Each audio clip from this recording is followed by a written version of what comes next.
Marko Arnautovic loped from the pitch with a flea in his ear from Mark Hughes and a piece of Stoke City clothing, hurled from the stands, in his hand.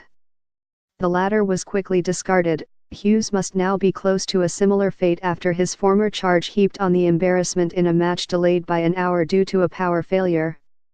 There could be no better metaphor for Stoke's performance. They will rightly dispute the penalty, dispatched by Mark Noble, that started the rout but offered no coherent threat of their own and departed looking shell-shocked.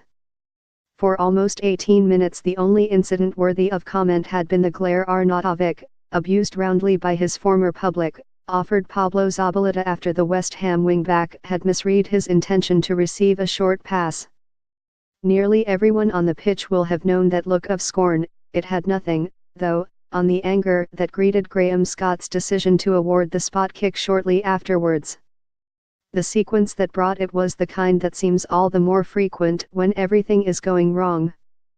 Stoke, willing but disjointed in the early exchanges, had come within a post's width of scoring when Ryan Shawcross greeted a free kick from the right with a bouncing header across Adrian.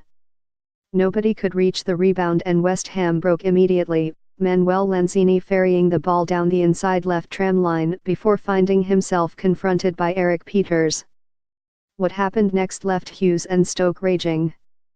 It is possible to see how, at full speed, Scott perceived Peters had taken Lanzini's legs away. The forward had angled his body slightly between opponent and ball and the sliding tackle had made no impact on the latter. Replays suggested Lanzini had, at best, dived into Peters's challenge, and if the Football Association agree then a ban will be likely. Not that Noble, who converted calmly, cared. West Ham's captain would not see the half out, picking up an injury 35 minutes in and being replaced by Declan Rice, but until then Stoke's response had been skittish. West Ham remained dangerous and Arnautovic would have made things worse if, sent behind the defence after Peters had misread a long clearance, he had linked the ball over Jack Butland rather than allowing him to block. In first half added time he drew more jeers when, after deceiving Kevin Wimmer beautifully, he missed the target from an even better position. Butland was also pressed into action by a 30-yard shot by Lanzini. All that Stoke could offer was a decent run and drive by Herden Shaqiri, deflected just over by Zabaleta, and another serviceable effort curled wide by the same player. Mame Bayram Diof's dramatic tumble in the box as he challenged for a high ball, treated with the correct level of disdain by Scott, hinted at the level of injustice the home side felt. They began the second half on top but it was Arnautovic, craning his neck to keep a free kick in play, who came close again when his looped header grazed the crossbar.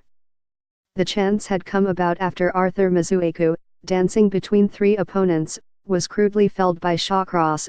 For all Stoke's growing pressure the moments of desperation, at either end, were generally theirs. As the hour mark approached Arnautovic, who by now gave an air of wanting that goal a little too much, missed his best opportunity yet after cutting in from the left only to shoot wide with the hard part done.